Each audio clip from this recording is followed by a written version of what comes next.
partnership with the Afrexim Bank and the African Union Commission. Please help us welcome Ms. Osman. Don't go ambush me because we're missing a few panel members and the chair. So you will bear with me if we are not quite organized. I am not quite organized, but I have two sisters. I gather you all know Madame Aminata Dramane Traoré. I will not be able to read the bios. I wasn't given the bios, so I will allow the panelists to introduce themselves. And then the same will go for Jemima Pierre. May I kindly ask Madame Traoré to start? Vous avez Merci. la parole. Donc, je suis Aminata Dramane Traoré du Mali, ancienne ministre de la Culture essayiste, militante panafricaine et altermondialiste. Je vis cette session, je suis tellement habitée par cette problématique de la CEDEAO que je m'excuse, je suis un peu émue quand j'en parle parce que je sais la profondeur et la gravité de la situation dont il s'agit. Le sujet est, à mon avis, bâclé. Nous savons ce qui nous est arrivé. Et nous savons pourquoi nous sommes... L'AES a vu le jour. Nous savons également la somme d'espérance suscitée par cette prise en charge de nous par nous-mêmes. Et quand j'entends dire que ce processus, cette dynamique est appelée à disparaître, en tout cas pour que la CEDEAO vive, je me fais du souci. Je me fais du souci pour les générations futures, enfin. J'avais promis hier, de toute façon, d'articuler le débat sur la génération, les manifestations de la génération Z et la suite du débat de ces 3 jours, plus précisément aujourd'hui. Parce que, de mon point de vue, ce dont on a parlé ici, hier, ces manifestations qui tirent leur force du fait que ces jeunes qui sont les plus grands perdants de la soi-disant mondialisation heureuse qui a engendré des inégalités monstres, ils se savent en danger, nous les savons en danger. Mais nous ne sommes pas en train d'aller dans le sens de la gestion des défis colossaux auxquels nos pays sont confrontés. Ce qui s'est passé au Mali, premièrement, si on ne part pas du fait que le Mali a été ciblé, le Mali a été attaqué, et Serval comme Barkhane étaient pour nous des armées d'occupation. Alors, la France, qui avait planifié cette intervention, ce n'était pas Serval. Je le sais de sources sûres que dès 2010, après l'avait vu, ce qu'ils ont subi, en tout cas ce qui s'est passé en Afghanistan pour la France, il était question, Sarkozy avait l'intention de revenir dans leur zone d'influence en Afrique et l'opération s'appelait l'opération Requin. Ce n'était pas Serval. Donc, entre-temps, quand il y a eu le printemps arabe, ils sont allés s'occuper de la Libye, mais l'Afrique subsaharienne était d'une manière ou d'une autre là où il fallait aller, d'autant plus que lui, le père de l'immigration choisie, a eu maille à partir avec le président malien Amadou Toumani Touré à l'époque. La fameuse question de OQTF, l'obligation de quitter le territoire qui est en jeu aujourd'hui, qui oppose la France aux pays du Maghreb, mais aussi au Mali. Parce que le Mali, avant d'être présenté comme l'épicentre du djihadisme, a d'abord été attaqué, je l'ai dit hier, dénigré, humilié comme pays d'origine des migrants sans papier. Donc la question migratoire, comme cette question de la sécurité qui est à l'ordre du jour, de mon point de vue, puise, c'est la même source. Leur origine, c'est un paradigme de développement.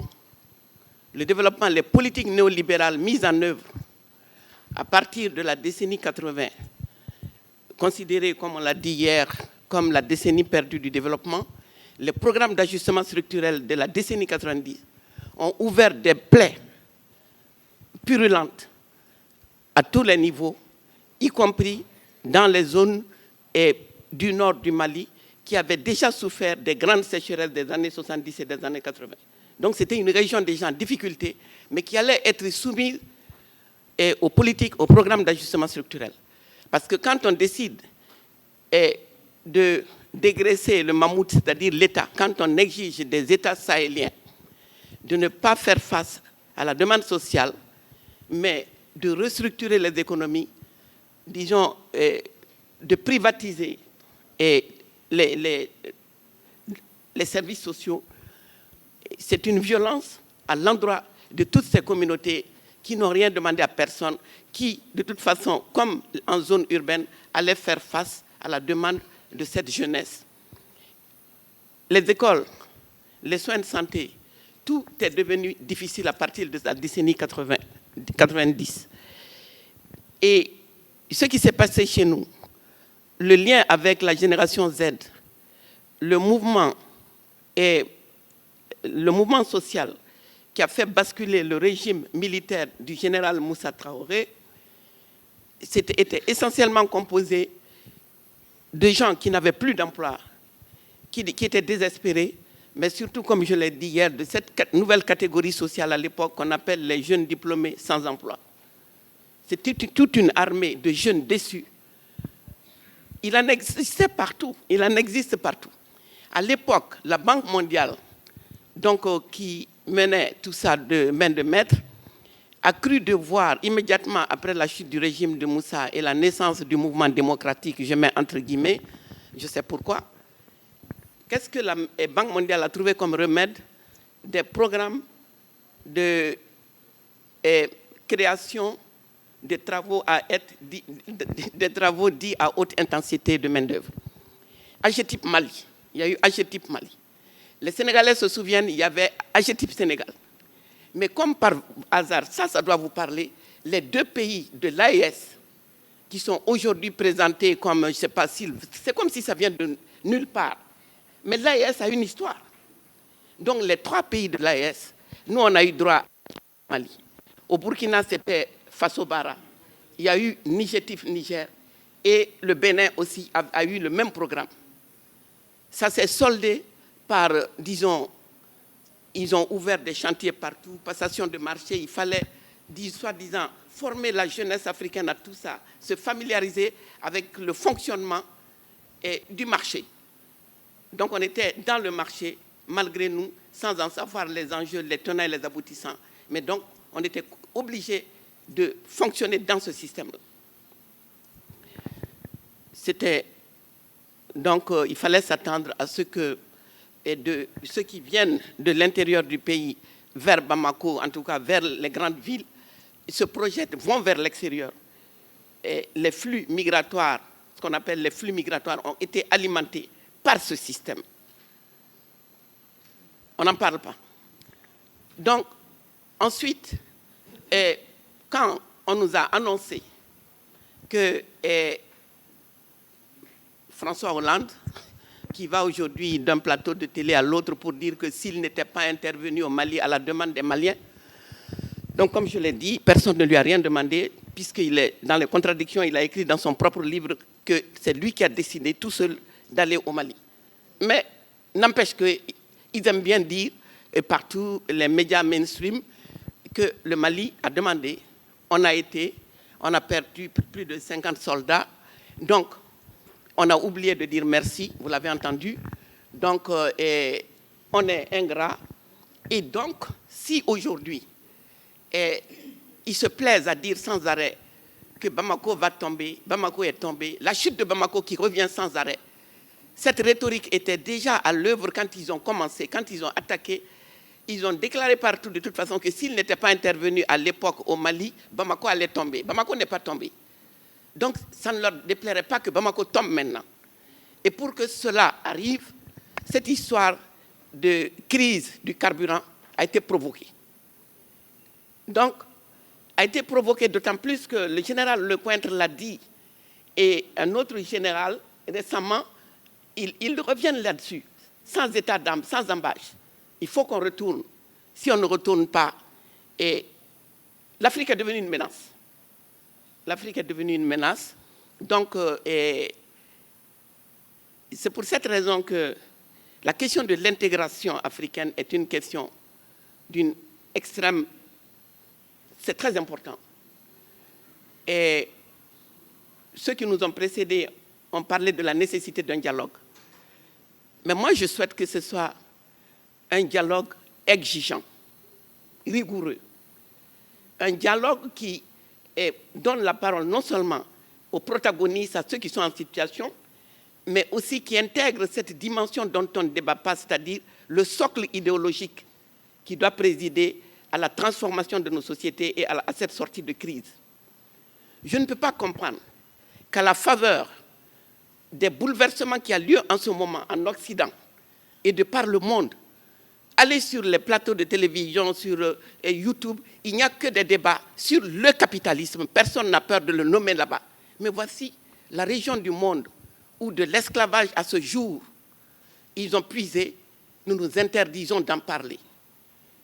Ici, il s'est passé ici tout de suite, le débat sur la CEDEAO, c'est comme si on était entre nous, on était juste entre nous, que c'est une question de leadership, et personne ne nous a rien fait, on s'attaque les uns aux autres, les djihadistes sortent de je ne sais où, mais moi je dis, les djihadistes, ils sont d'ici. Quand on nous dit qu'ils sont descendus vers le sud, ils ne sont pas descendus vers le sud. Depuis le départ, je leur ai dit, en 2012, compte tenu de mes relations avec le Parti socialiste, Ségolène Royal, quand pour l'élection présidentielle m'avait sollicité, ils me connaissent tous, Martine Aubry, toute la classe politique, en tout cas la gauche, ils me connaissent. Quand ils ont décidé de venir, je suis allé leur dire, j'ai dit, écoutez, ce que je sais de mon pays, il y a des problèmes. Il y a toute une armée de jeunes désemparés qui ne demandent qu'à travailler.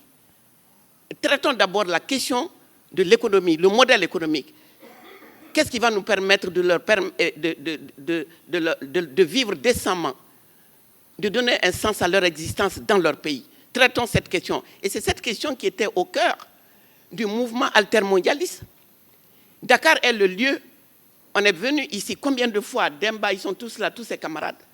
On a remué toutes ces questions dans tous les sens. Mais le chien aboie, la caravane passe. La classe politique n'a cure de ce que nous sommes en train de dire.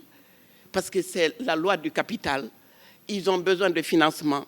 Ce sont ces financements qui... Hier, quelqu'un m'a provoqué ici, je ne sais pas si c'était toi ou qui dit que...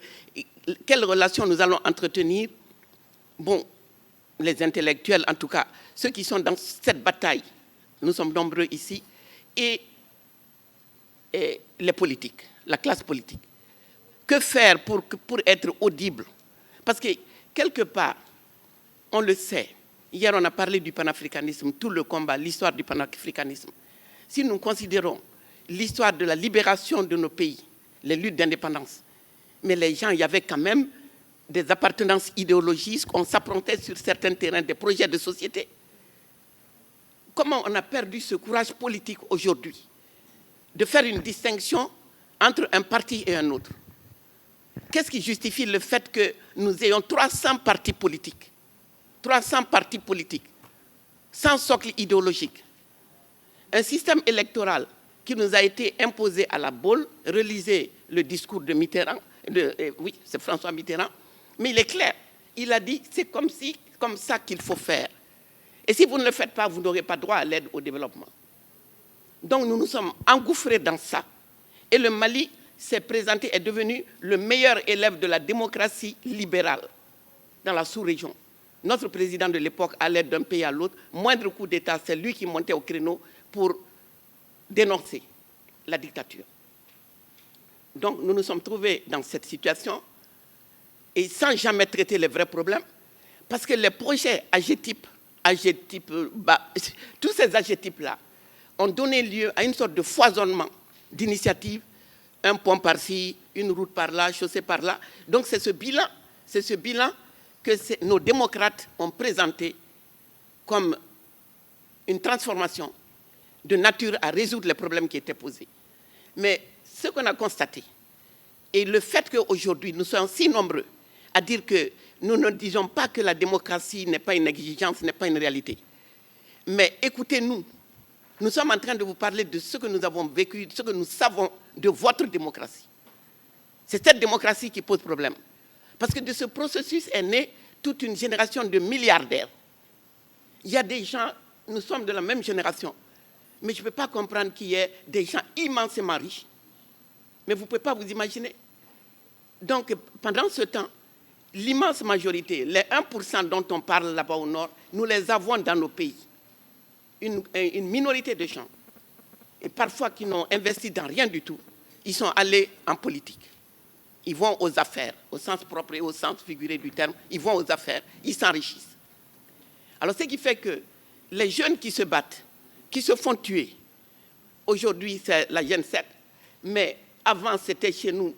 Mais en fait tous les pays ont connu ces grandes manifestations, essentiellement composées de jeunes, dont le seul tort est de compter sur les dirigeants pour qu'on ait un environnement économique qui répond un tant soit peu à cette demande légitime d'un emploi, d'une vie décente, quoi. C'est de cela qu'il s'agit. Et comment vous allez résoudre cette question si vous ne voulez pas parler du système capitaliste? Je ne sais pas. Quelle est cette peur de nommer et de l'inscrire, d'apprendre? Parce que pour que nous ayons une compréhension commune des enjeux et pour que nous puissions nous concerter sur les solutions à promouvoir, il faut que nous puissions poser les mêmes diagnostics, les mêmes questions. Posez la question aux 300 partis politiques. Quel est votre projet de société? Comment vous allez y arriver sans dépendre cruellement de financement extérieur? C'est là où la CEDEAO devient un problème. Parce que qu'est-ce qu'il y a à la CEDEAO? D'ailleurs, qui a influencé la CEDEAO pour ses prises de position contre, disons, ceux qui ne vont pas aux élections? Le président malien, le très démocrate Alpha Oumar Konaré, c'est là où, quand nous avons pris la présidence de la commission de la CEDEAO, dans ce contexte-là, que ces histoires d'élections sont devenues, disons, allaient donner lieu à des sanctions contre notre propre pays. Et ensuite, transposer aussi à l'Union africaine. Arriver là-bas aussi, c'était la même chose. Donc, on est dans une situation finalement pathétique.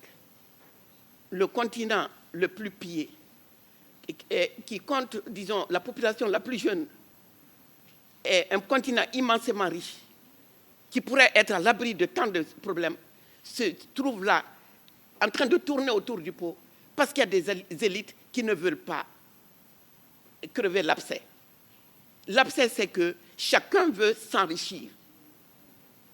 Et malheureusement, cette jeune génération qui sort, qui prend des risques, qui a le courage de dire non, on n'en peut plus, n'est pas outillée.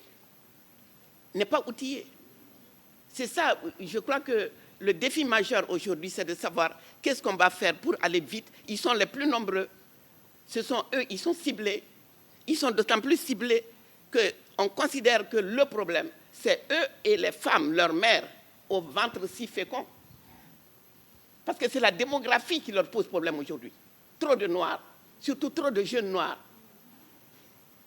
Aux États-Unis, les banlieues, ici, parce qu'on est noir, la jeunesse noire est considérée aujourd'hui comme une menace pour la race blanche. Donc ils sont prêts à nous tuer ici. Leur général Mandon a dit que quand les jeunes Français vont mourir, ça pose toutes sortes de problèmes. Mais depuis longtemps, la France a exporté ses guerres ici, tue. Ce sont nos enfants qui meurent. Les soldats des armées sont nos enfants. Les djihadistes sont nos enfants. Ne me dites pas qu'il faut investir dans l'armement pour en finir avec cette situation. Il faut changer de modèle de développement pour en finir avec cette situation. Mais c'est ce courage que nous n'avons pas. Parce que nous voulons tous Quand on a parlé des bienfaits de la colonisation, on s'est fâché, mais les bienfaits de la mondialisation, tout le monde veut y croire. Du bout des lèvres, on parle du panafricanisme, mais on ne parle pas d'un panafricanisme libérateur. On veut un panafricanisme mimétique, c'est-à-dire, comme on l'a fait pour les indépendances, on chasse l'occupant, on emboîte ses bottes. On veut que les Blancs qui pillent partent, mais que nous-mêmes, on se transforme en capitalistes pour piller, pour exploiter nos concitoyens. Est-ce qu'on aura l'honnêteté de le reconnaître, de l'admettre et de conférer à la démocratie et au développement leur véritable sens, c'est-à-dire conformément aux besoins vitaux des humains. Culturellement, on en a les moyens. Il ne s'agit plus d'une gouvernance libérale, managériale, mais la gouvernance des communs. Si on inscrit les solutions sur ce terrain, on va s'en sortir. Donc j'ai improvisé tout ça. Je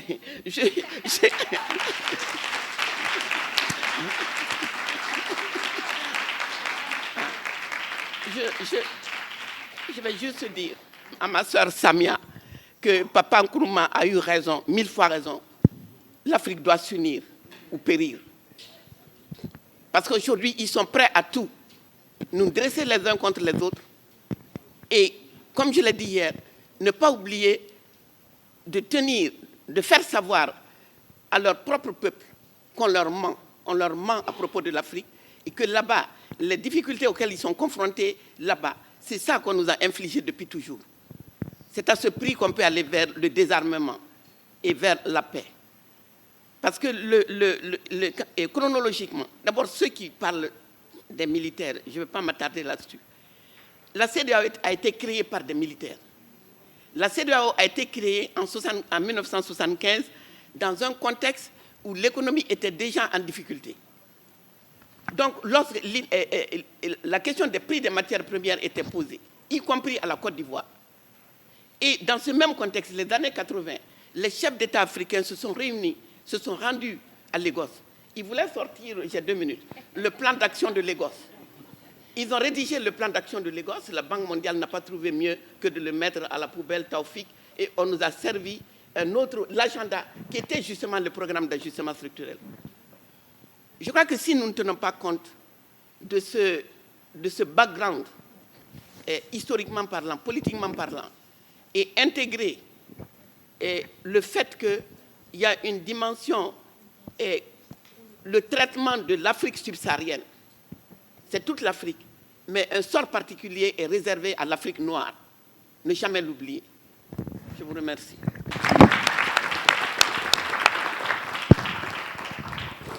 D'habitude, je n'aime pas quand Dongo me met comme ça, mais je suis vraiment contente qu'il m'ait mis sur ce panel parce que finalement, un cri du cœur d'une mère malienne, enfin, moi je partage cette douleur parce que d'abord je suis somalienne, une sotte malienne, quoi, encore plus grave que les Maliens, et depuis très longtemps, hein, ça fait 30 ans qu'on est dans cette histoire. Et c'est toujours la même histoire. Hein. Il n'y a pas à l'est comme à l'ouest, au nord comme au sud. L'histoire du blanc, du noir, c'est la même histoire. Finalement, c'est un continent où on n'a pas le droit de se développer, on n'a pas le droit d'utiliser nos ressources naturelles. Les mouvements sociaux qui sont reprimés, on les voit un peu partout. C'est devenu la nouvelle mode.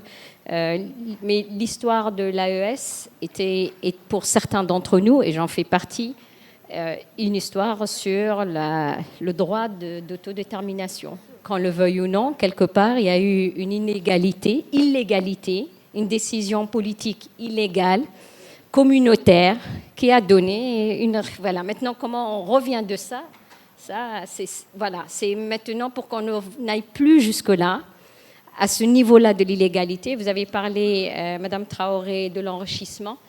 Je travaille beaucoup sur l'enrichissement illicite, mais l'enrichissement licite immoral est beaucoup plus grave.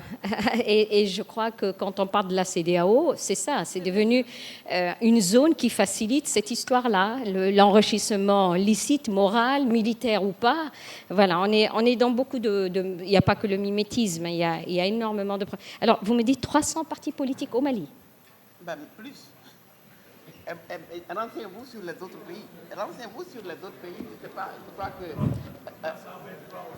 Combien? 323 au Sénégal, 300 au Mali. Oui, voilà. Je crois qu'en RDC, ça doit être dans les 500 et Ouais. autres. Alors, on parle de quoi? De désordre politique, Moussa Dembélé, je ne sais plus comment on appelle ça.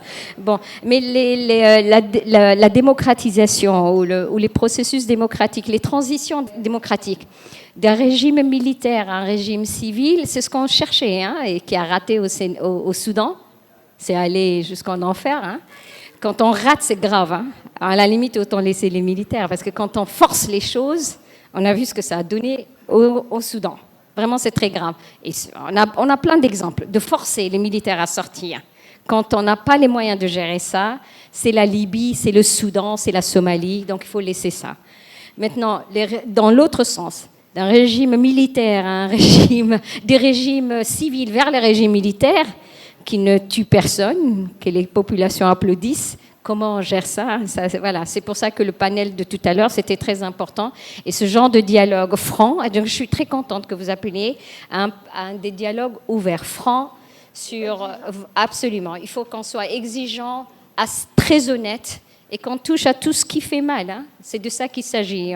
Durant la pause café avec Dango, je crois que les généraux s'en sont bien sortis, mais c'est une discussion très difficile qu'il faudra continuer à avoir. C'est des séries de dialogues dans tous les pays. Ce qui s'est passé entre la CEDEAO et qui a créé l'AES est exactement le centre de tout ce qui se passe. On ne reconnaît pas que l'enfant de l'Afrique a besoin de ces ressources pour grandir. Ils sont grands, ils sont brillants. On ne comprend pas pourquoi la brillance africaine doit être reprimée. C'est de ça qu'il s'agit. Qu'on veuille ou pas, on n'a pas le droit de reprimer 70% de brillance d'un continent qui est riche. C'est tout, c'est de ça qu'il s'agit. Maintenant, si les anciens modèles ne peuvent pas gérer ce genre de choses, on verra. Mais je crois qu'à la base, on parle d'encore, qu'on le veuille ou non, de la suprématie blanche. Au-dessus de nous tous, les modèles qu'on a, la Banque mondiale, le FMI, l'OCDE, l'OTAN, c'est encore la suprématie. Voilà, ce sont des instruments qui dépossèdent les pays de leurs ressources naturelles, humaines. Je crois qu'il s'agira de ça, Jemima. Pierre, je vais te laisser te présenter et puis faire ta présentation. Tu veux rester ici ou tu vas te mettre? Très bien, vas-y, je t'en prie. Thank you, Suat. Good afternoon, everyone. I'd like to first thank Nongo and Charles for inviting me to be part of this conversation, as well as the staff that did all this work to bring us here. I am Jemima Pierre. I'm a professor at the Social Justice Institute at the University of British Columbia in Vancouver, Canada. And I do a lot of work on imperialism, capitalism, and white supremacy. So my talk reflects that today. In 2019, the United States National Archives released previously classified tapes of a conversation of former US President Richard Nixon. These conversations occurred in 1971, and they were with Ronald Reagan, who would later also become President of the United States. The conversation between these two white men, former presidents of the US, was about the United Nations vote to seat a delegation from Beijing instead of Taiwan. When the vote occurred to support the Beijing vote, members of the delegation from Tanzania started dancing in the halls of the General Assembly. Reagan and Nixon in this conversation were very upset about the result. In the conversation with Nixon, Reagan said, quote, "Last night, to watch that thing on television, to see these monkeys from those African countries, damn them, they're still uncomfortable wearing shoes," end quote. In a different conversation, referencing African support for Beijing, Nixon said, quote, "These cannibals on television last night, Christ, they weren't even wearing shoes. And here, the United States is supposed to submit to them," end quote. In another conversation later, Nixon and his friends mentioned the vote again, saying, quote, "That reaction on television was, it proves how they ought to still be hanging from the trees by their tails," end quote. But Nixon and Reagan are hardly unique. Africans know the arrogance of European leaders in their engagements with them. Remember that Sarkozy called Africans monkeys. Or remember Sarkozy's 2007 speech at the University of Cheikh Anta Diop when he said, quote, "The tragedy of Africa is that the African has not fully entered into history. They have never really launched themselves into the future, end quote. Remember also when Joseph Borrell, the European Union's High Representative for Foreign Affairs, called Europe a garden and the rest of the world a jungle. It is important to continuously be aware of Europe's conception of itself compared to the rest of the world. Take, for example, what happened after the Ukraine-Russia war began, when Africans stuck in Ukraine were often mistreated. Indeed, the treatment of Black and other migrants at the borders of Europe is in sharp contrast to the open access given to the Ukrainian migrants fleeing war. And European politicians and media pundits quickly explained that whiteness was the reason for the disparate treatment of refugees. For example, the Prime Minister of Bulgaria, referring to Ukrainian migrants, stated, quote, "These are not the refugees we are used to. These people are Europeans," end quote. David Skatlidze, a former deputy prosecutor of Ukraine, explained how difficult it was to witness the death of white people. Quote, "It's very emotional for me because I see European people with blonde hair and blue eyes being killed," end quote. Echoing these sentiments about how whiteness and Europeanness make certain places and certain people worthy of emotional reaction, a CBS correspondent in Kyiv stated, quote, this isn't a place like Iraq or Afghanistan that has seen conflict raging for decades. This is a relatively civilized, relatively European city, end quote. Meanwhile, we continue to have to watch people suffer in Sudan, suffer a brutal genocidal civil war. And we have watched for the past 2 years a televised genocide of Palestinians by the European Zionists, a genocide financed and supported by the West, and enabled by a Western-created and led global governance system that sets up a hierarchy of humans where genocide of non-whites does not register the same outrage. Whiteness has been and continues to be the privileged position, the global currency of white supremacy. So it is here that I want to make my intervention. In these brief remarks, I want to focus on white supremacy. What I mean by white supremacy is not just these expressions of white racial conceit. White supremacy is a broad structural and superstructural conception that encompasses a privileging of whiteness, of white people and white institutions, and refers to the European economic domination of the planet that has left us with the racialized distribution of economic, political, intellectual, and cultural power that we have today. It refers to, in other words, a global hierarchy of races, nations, and cultures.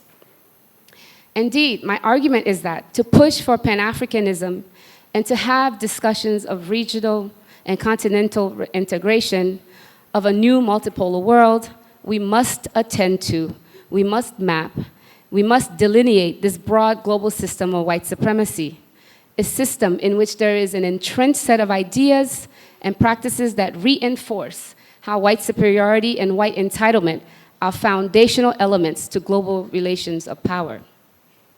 I realize that this kind of statement can be easily dismissed as an intellectual exercise with an unnecessary focus on race.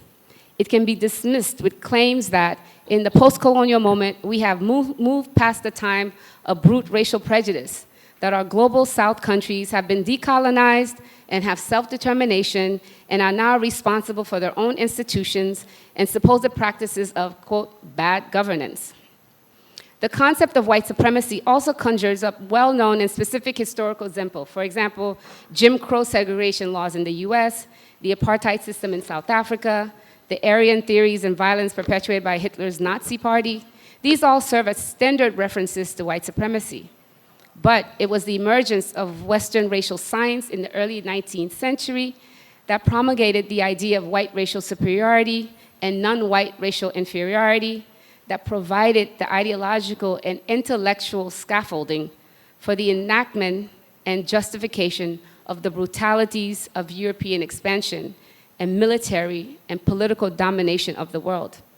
I contend that our terms for understanding the current world are not sufficiently focused on the racial dimension of European domination. Both the standard liberal and standard Marxist analysis of imperialism there has been in both the standard liberal Marxist analysis of imperialism, there is an economism that fails to do theoretical justice to race, with race being seen as irrelevant to liberal individual or class membership of workers and capitalists. But the racial nature of this system is precisely what I want to highlight. As Walter Rodney points out, imperialism has to be seen as bringing into existence, and this is a quote, a white power that is international in character, that became global by the time of the European Civil War that they called World War I. Rodney states, quote, at that point, everywhere in the world, white people held power in all its aspects, political, economic, military, and even cultural. The essence of white power is that it is exercised over non-white peoples, whether or not they are majority or minority, whether it is in a country that belonged originally to whites or to non-whites, end quote. The structures of white supremacy were established through the history of European expansion, Christian conquest, the colonization of the Americas, and the dispossession and genocide of its indigenous peoples, the enslavement of Africans, the governance, classification, and ordering of peoples based on presumed racial difference, as well as a capitalist economic system dependent upon this difference. Thus, the current international power system emerged in the 15th century through violent conquests, colonization, and universal legitimacy of European and racialized white power. The impact of this power system continues to have global cultural, social, political, and economic reverberations. White supremacy is a political, economic, and cultural system in which whites overwhelmingly control power and material resources. This broad global system includes widespread conscious and unconscious ideas of white superiority and entitlement, as well as relations of white dominance and non-white subordination, reenacted daily across a broad array of institutions and social settings.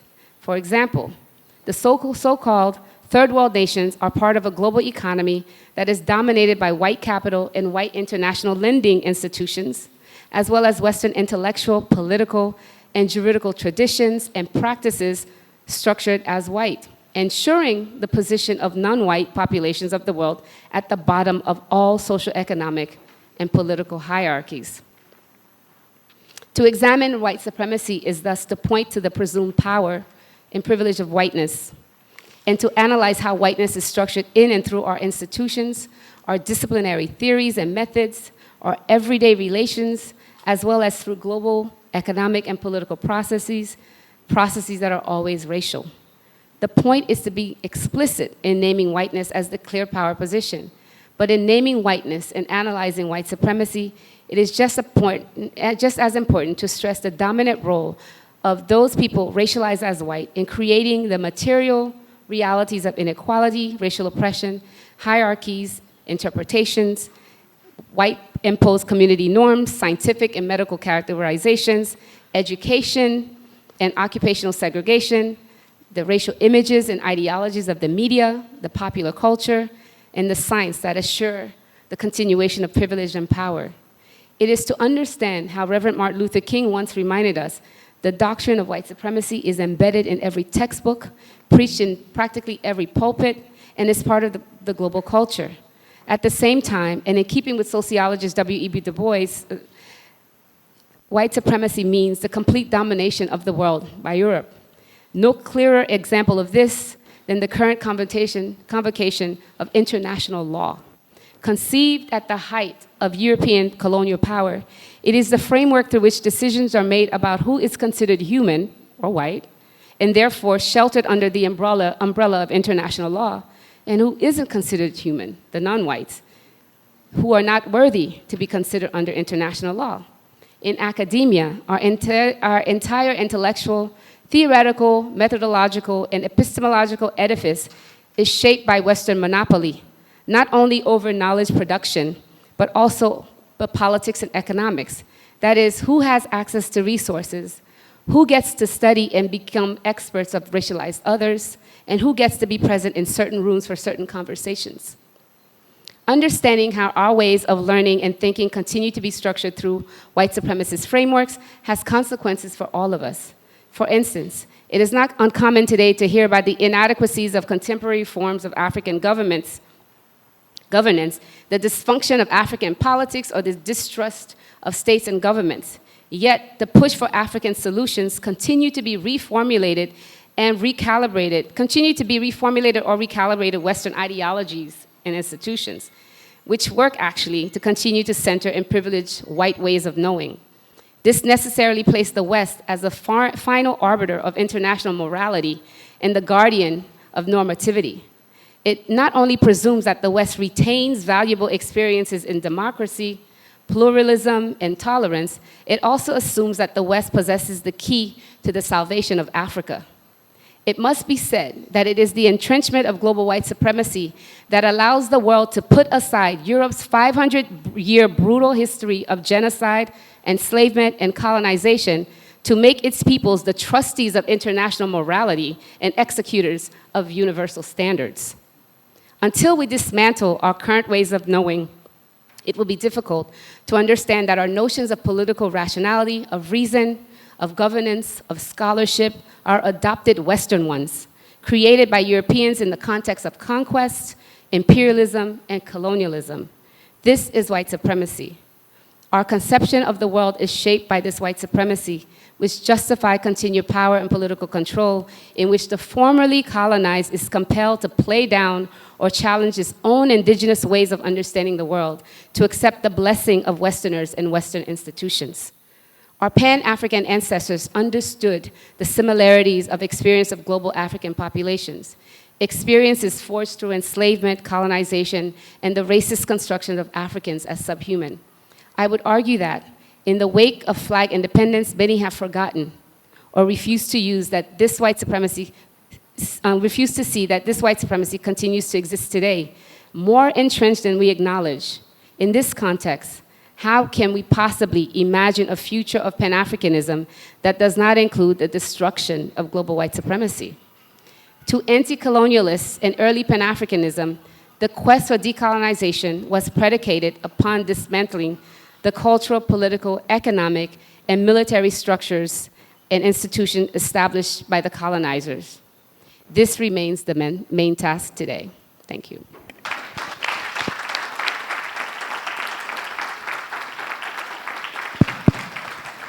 Thank you very much, Jemima. Some of us can really and truly contextualize. It's absolutely not an intellectual conversation. In Addis Ababa, at the heart of the African Union and the house of where we're supposed to safeguard and entertain, nurture, and protect the values of our unity, what Jemima is saying is actual. You can actually feel it every day. I would say, an African mother who is knowledgeable and feeling what it means to our own children when they go to the streets and they can no longer talk to their fathers and have to come back home and have to talk to all of us, and we're supposed to have dinner. And then all of us going to work, for those of us who are international civil servants. What Jemima is talking about is reality today. You cannot, and I think, again, Ndongo, part of the series of conversations we really need to entertain, of course, to try and diffuse the tensions and the sentiments around all these proxy wars, whether they are soft wars, cold wars, and real raging wars like Sudan. Immediately after the COVID crisis, where for almost 2 years, the heads of states, the ministers could not meet physically. The first time we brought them together, the list of issues, challenges that were real to us. And this is our house. We're not going to Brussels to discuss in the context of the European Union Commission, but it was the African Union Commission. African Union Commission as a secretariat of the heads of state was almost prevented from tabling what one of the ambassadors, Sudan ambassador, told me. If you climbed the highest, even not maybe the highest building in Addis Ababa, you could see the smoke from Khartoum. Sudan was not tabled. the EXCO, the Executive Committee, that's the Ministers of Foreign Affairs, I will call it, wasted 6 hours. Debate, all the way into the night. The heads of state were made to sit and waste another 4 hours to discuss the status of observer of Israel back to the AU and not the challenges post-COVID we were having on a continent that was suffering beyond repair. I am saying this because whether we like it or not, the European Union Commission versus European Union Parliament and what the Europeans, as those who have good sentiments for us have, but they must recognize that it is severely racialized, and anything that is supposed to recognize our humanity or equal humanity for Africans is still not accepted in the institutions, including ours. And that has to be, and that is the way we are supposed to look at what is happening between the alliance of the Sahel states versus ECOWAS. That's how we should look at how the Pan-Africanism must be restored in its own house. We can go far, but you saw me attacking Hippolyte. He's my brother. I attack him everywhere because I don't want him to continue to dress the way he's dressing. I have a problem with Hippolyte intellect and Hippolyte way we are seeing him. The first image I have of Hippolyte should be different. Yes, Hippolyte, c'est ça, non? Il faut enlever ça là. Vraiment. Non, absolument. On va lui acheter des beaux habits. Mais oui, I am very. Yes. You know, Hippolyte is one. I have few in Washington. When I go to this institution, we're combing, looking for people who could understand as insiders how we can deal with these. These are animals. You can't even deal with the World Bank anymore or the IMF properly. You can't. You don't even know what it is about that they are trying to do. And said, you still in 2025 want to force something that doesn't make sense at all to know. I mean, you don't know even what is good for you. I'm saying these things because we have to tell those brothers of ours and sisters of ours who think right and are in these institutions to really dissociate themselves, because you go to these institutions, they will find the likes of Hippolyte difficult. They will never say they're incompetent, they're difficult. A difficult black in these institutions are actually those who are questioning and bringing what the academia continues to document into the reality of these things. And it's very important that Europeans are now, really now, more than ever, be taught equal humanity. They need to, in the context of West Africa, in the context of Central Africa, particularly the Francophones, they need to respect the humanity of the blacks. Nobody owes us anything else than that from that side. Please fight there and tell everybody we are humans. That's all I need from you. The rest I will try to be a Malian. I think I will open the floor. Je vois Boubacar à la première table. Donc je vois 4. Hein?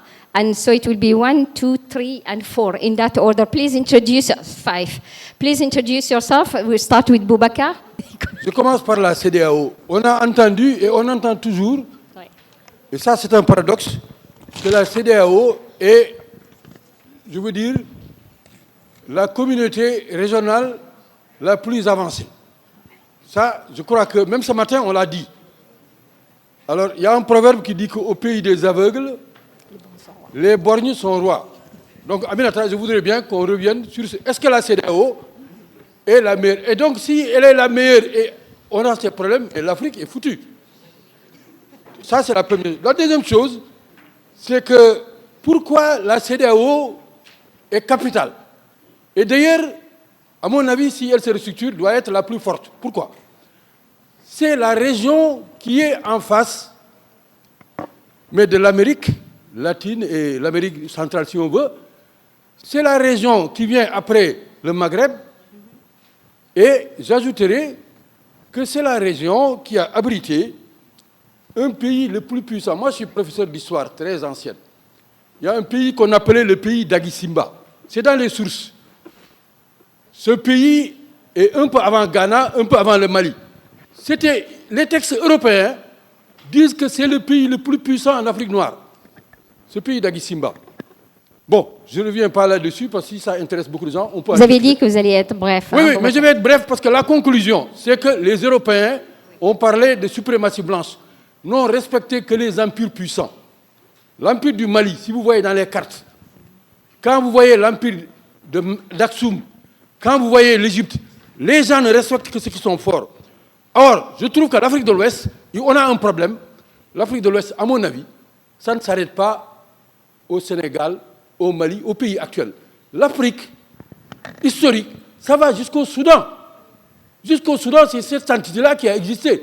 Aujourd'hui, il faut reconstruire, à mon avis, et je termine en disant que pour reconstruire, il faut que les ONG, les militaires, les partis politiques, les leaders religieux, tous, et il faut des référendums pour demander au peuple leur avis, ce qui n'est pas le cas. Et je crois qu'il faut aussi une concordance des ordres. Je ne vais pas développer, mais dans un pays, si les gens qui sont les porteurs d'enjeux, les travailleurs, les syndicats et les autres ne s'entendent pas, on ne fera rien du tout.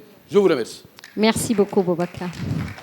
Alors, il y avait une main à l'arrière. On commence ici et on prendra à l'arrière. Allez-y, vous avez le micro. Please go ahead. Merci, Madame la modératrice. Introduce yourself first. Yes. Je m'appelle Abdoulaye Diallo. Cette question est pour Madame Aminata Draman Traoré. Donc, c'est par rapport à la question malienne.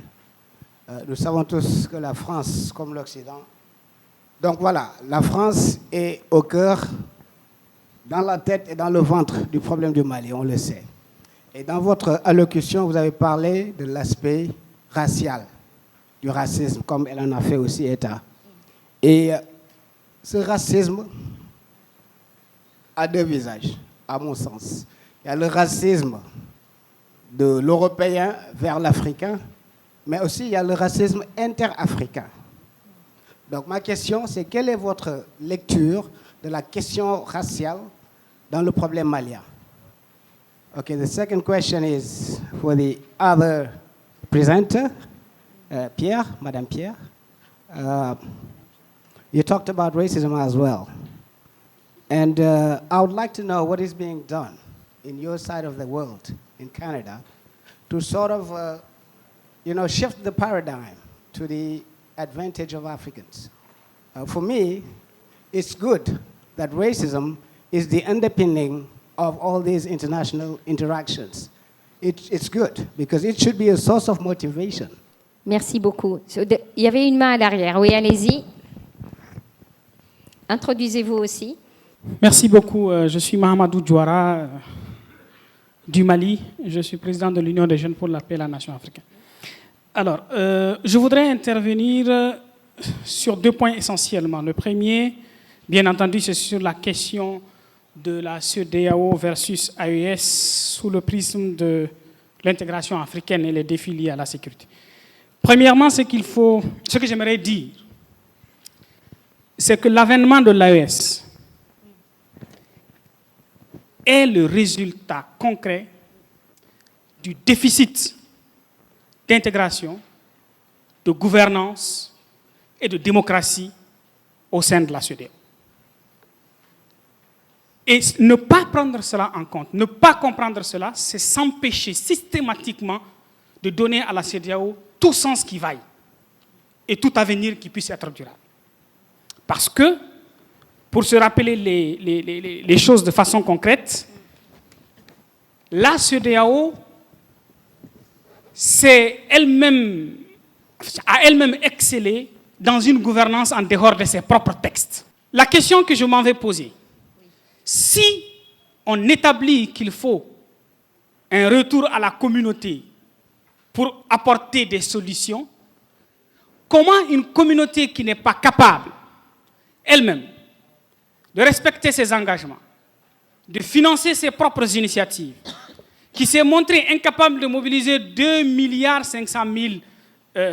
euros pour financer sa propre sécurité, peut être une solution face à des États qui sont agressés de l'extérieur et de l'intérieur et dont l'existence est en jeu. Parce qu'ici au Sénégal, on parle de sécurité. L'État est là, le Sénégal n'est pas agressé et Dieu merci, je touche du bois que ça n'arrive pas. Le Mali a été agressé, assiégé et c'est l'existence du pays qui est remise en cause. Plus de 2/3 du territoire ont été occupés par des forces occultes, des villages entiers ont été décimés, on a amené 25 000 hommes de forces d'occupation pour entretenir cette situation de chaos. Monsieur Camara, vous êtes en train de retourner le couteau dans la plaie. Non, parce je que ne j'étais retourne- là. Non, mais j'étais là, je faisais partie de l'aménagement. Je vous dis que c'est vrai. Tout est absolument vrai. Ok. Mais c'est la seule question. Mais la question que je voulais poser, c'est Encore justement une ça. autre. Non, Oui, allez-y. c'est la question que je pose justement. Oui. Comment est-ce que la CEDEAO peut constituer une solution à la communauté si elle est dans un tel état? Je m'arrête là. Merci. Très bien, merci beaucoup, c'est gentil. Oui, le micro. Taoufik Ben Abdallah de Tunisie. Moi, et du Sénégal aussi. Il y a quelque chose sur laquelle on échange depuis longtemps avec Aminata.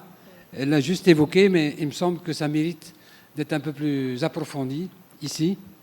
Quand elle dit il y a 300 partis politiques au Mali, quelqu'un a dit il y en a 400 au Sénégal, en Tunisie il y en a 250, et je suis sûr que si je fais le tour des pays du continent, on va monter crescendo et atteindre le 1000 en fonction de la taille en population. Mais ce qu'elle a oublié de dire, c'est que c'est la même chose en matière de nombre d'associations. Je sais qu'en Tunisie, il y en a 25 000. Au Sénégal, il y a 40 000, 32 000. Mais je suis certain aussi qu'au Mali, il y a le même nombre au Burkina et ailleurs. Alors, moi, ça m'interroge fondamentalement sur nos systèmes politiques, sur leur rôle dans nos sociétés. Quand on dit 30 000 associations, 300 partis politiques, ça veut dire quelque chose. Ça veut dire que nous sommes dans une situation de fragmentation politique et sociale totale.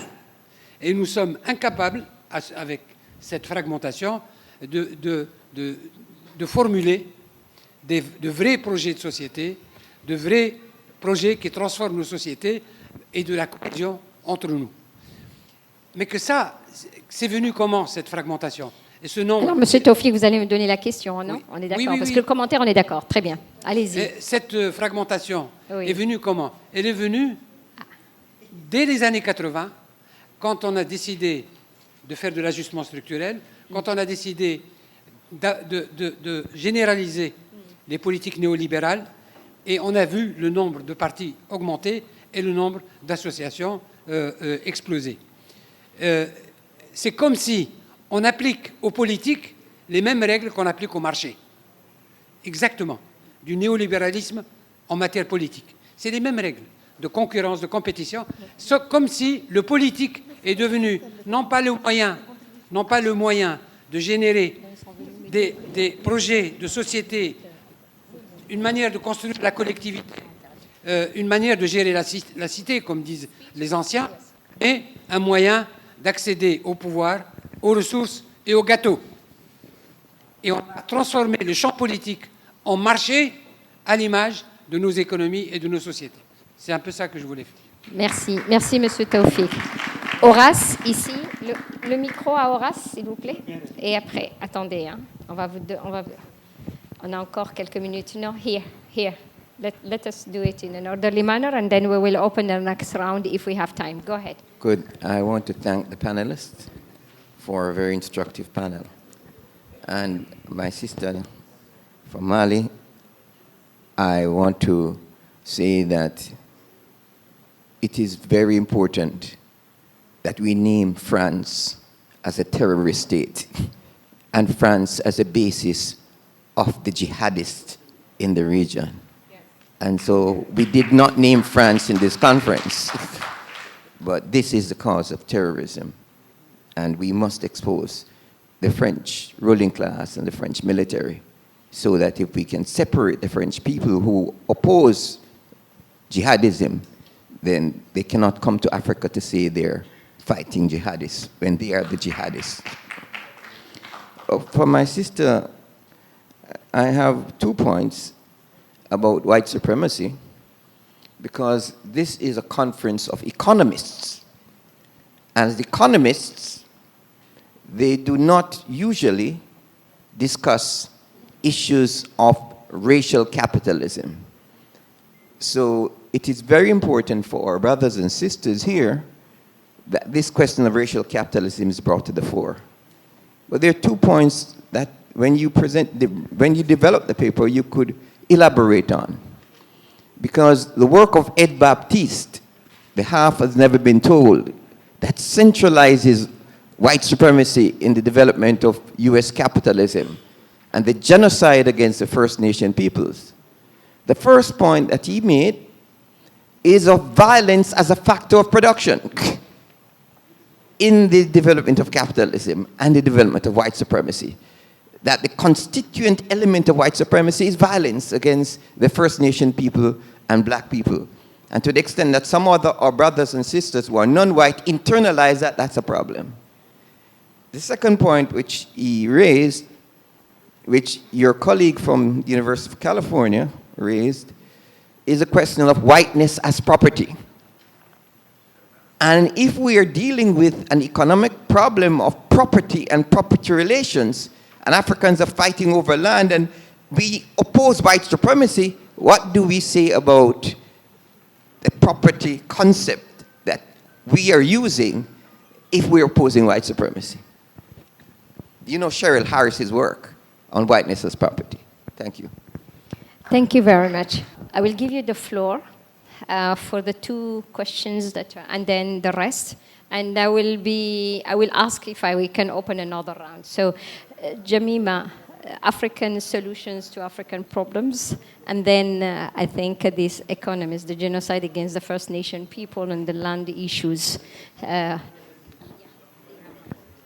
I hope I do justice to the questions because I'm not sure I got them well. The first one was about what am I doing, what is being done, and he said my country, Canada, which is, I have to first say that je suis haïtienne from Haiti, the longest neo-colonial, he's not listening, but the longest neo-colonial project in the world.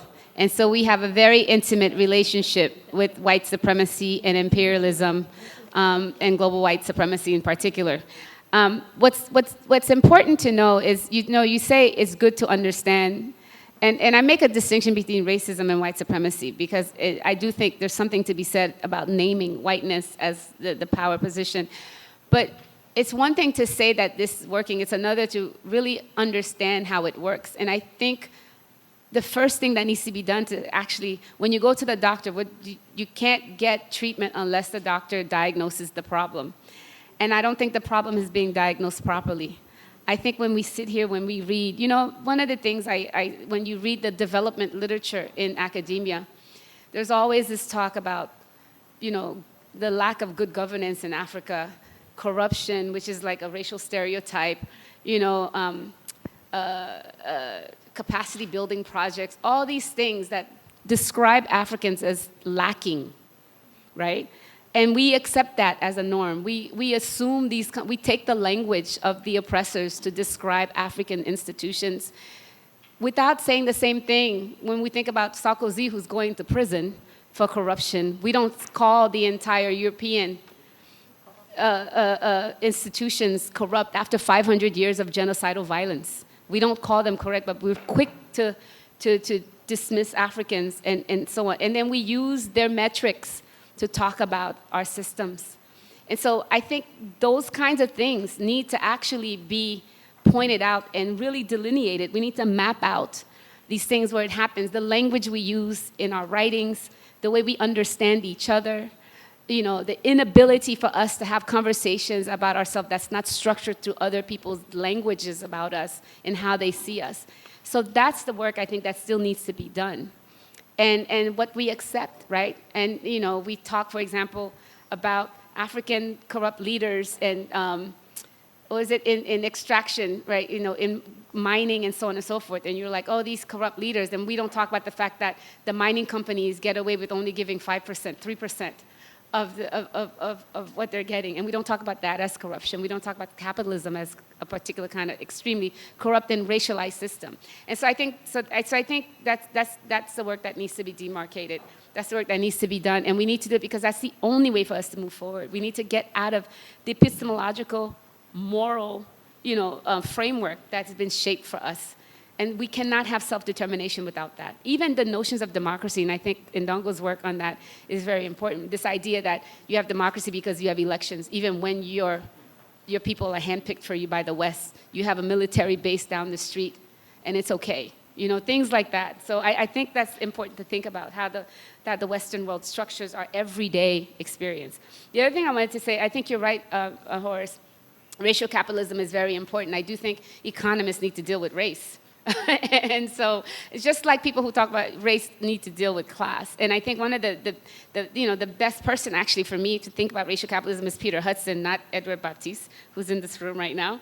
And then and the work of Bernard Magubani, the South African, who talks about like the development of capitalism is actually the best way to understand the rise of racial inequality because it places social economic relationships at the heart of the problem and shows that underdevelopment and racial inequality develop together. That's what Walter Rodney would tell us, right? And so I think that's important. The idea of whiteness as property is absolutely right. And whiteness as property means different things, right? To own things.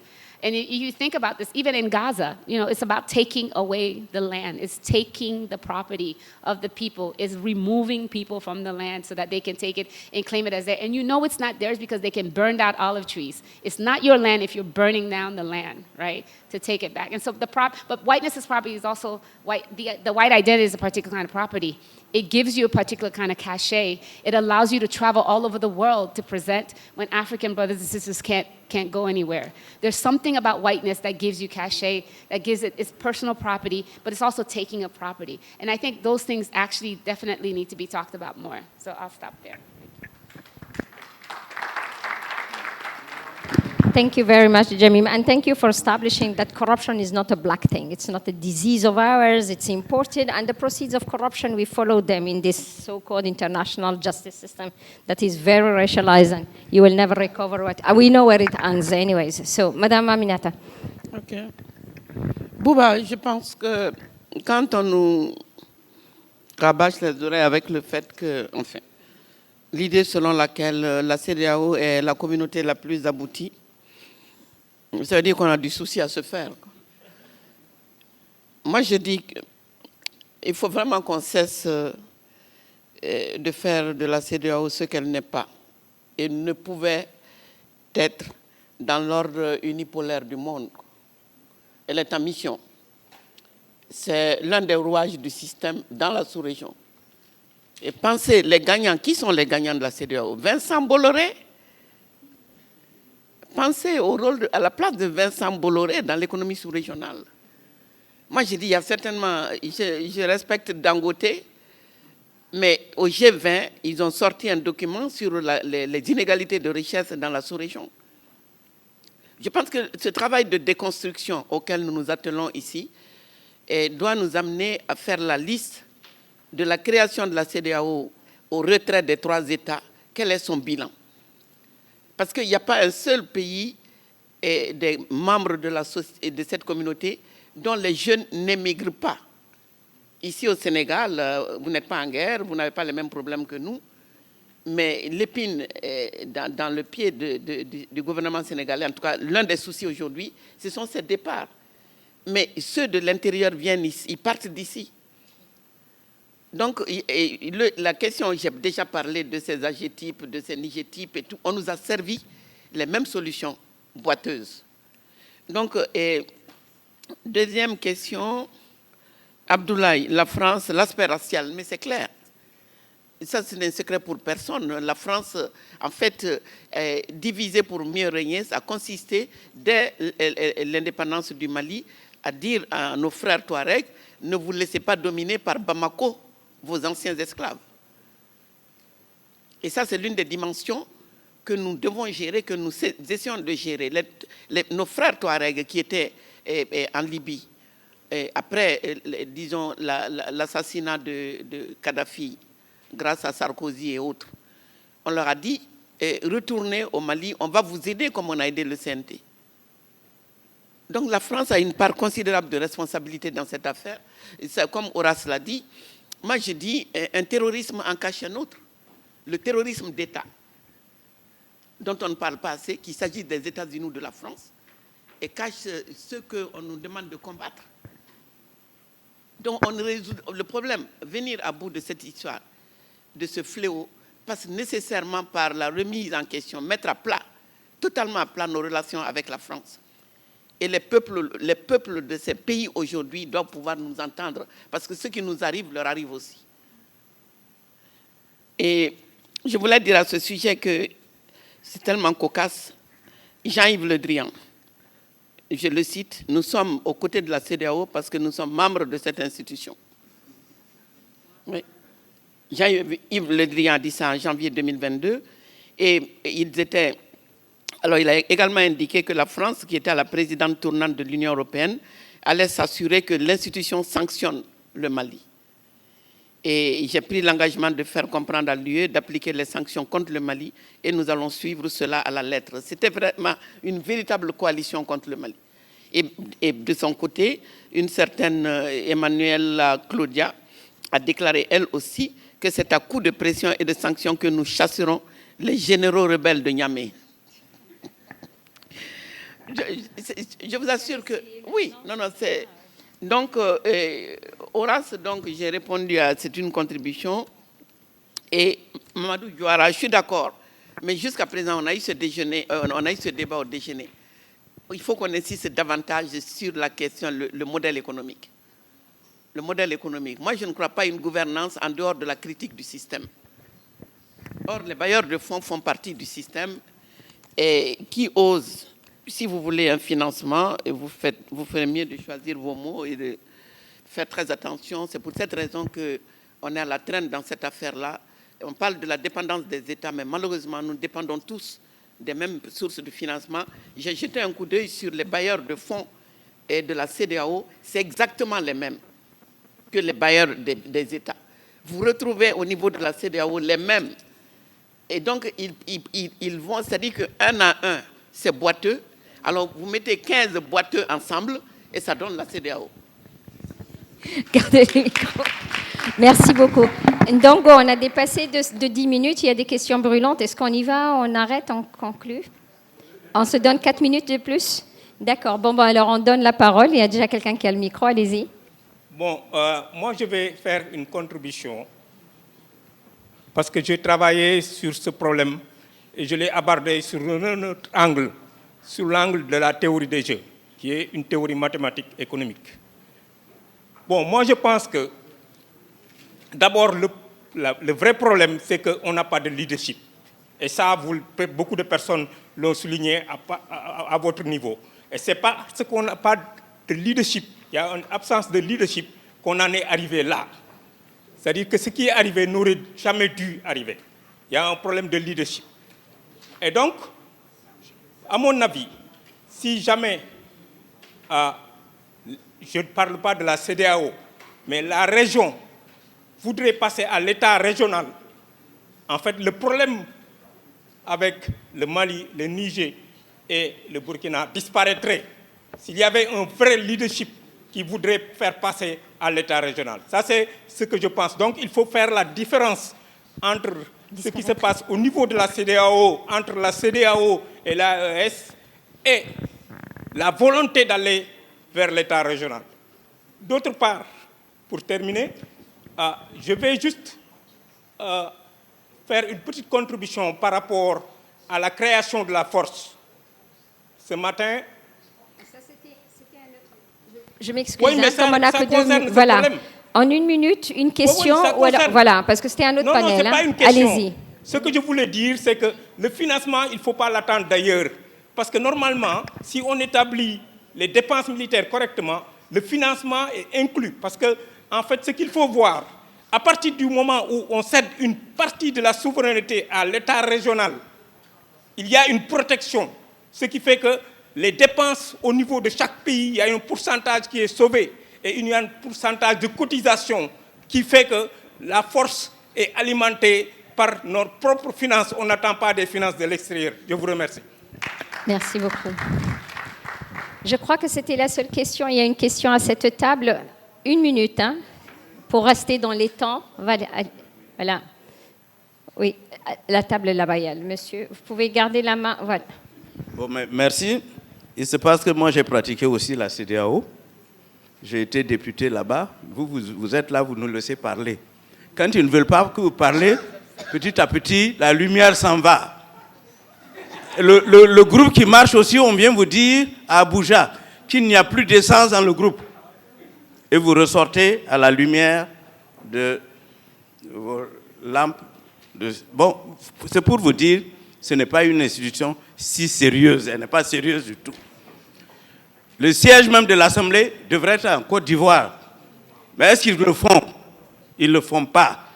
Et ils sont là pour chercher à taper sur la tête. Et à la demande, comme Mme Traoré l'a dit tout à l'heure. Mais d'abord, il y a eu une fédération du Mali ici. Ce sont les Français aussi qui l'ont torpillé. Il y a un conseil de l'entente qui ne vit plus. Mais enfin, il existe toujours. Personne ne l'a dissous. Le Burkina en fait partie. Le Niger en fait partie.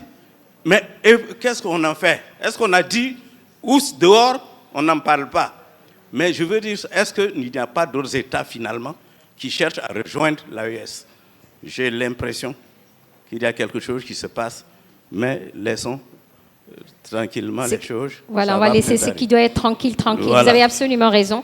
C'est Merci. une question très douloureuse, celle du Mali. Moi, j'étais à la mission de paix, j'étais mission planner. Dans le budget, qui était près de 700 millions de dollars par année, hein, pendant 10 ans, hein, il y a une ligne budgétaire sur toutes les missions multidisciplinaires intégrées qu'on appelle QIPS, Quick Impact Projects. On a 30 millions de dollars. On avait, pour ceux qui étaient à l'intérieur, hein, au bureau du SRSJ, demandé qu'on restaure les écoles dans le Nord. J'ai été éjectée. C'est pour vous dire, hein, c'est une réalité. Il n'y a pas que le racisme institutionnel des Nations Unies, de la Banque mondiale, du FMI. Mais on a attaqué de façon structurée pendant des années le Mali. C'est tout. Et après, voilà, ça s'est étendu. C'est une réalité de l'Afrique de l'Ouest. Il faudra, Ndongo, des vraies discussions, des vrais dialogues avec les généraux, avec tout le monde. Il faut que ce sentiment généralisé, que même une Somalie qui est de l'autre bout du continent sent encore pour le Malien, ce cri de la mer, ce racisme est institutionnalisé au niveau global, au niveau continental, au niveau régional. Aujourd'hui, on accepte le Gabon, la Guinée, à l'Union africaine, mais pas le Mali. Alors, personne n'a tué personne, hein. Personne n'a enlevé personne. Voilà. Donc, c'est des questions très sérieuses, c'est des gros problèmes qu'il faudra continuer à discuter. Merci infiniment pour vos contributions et je remercie beaucoup mes sœurs.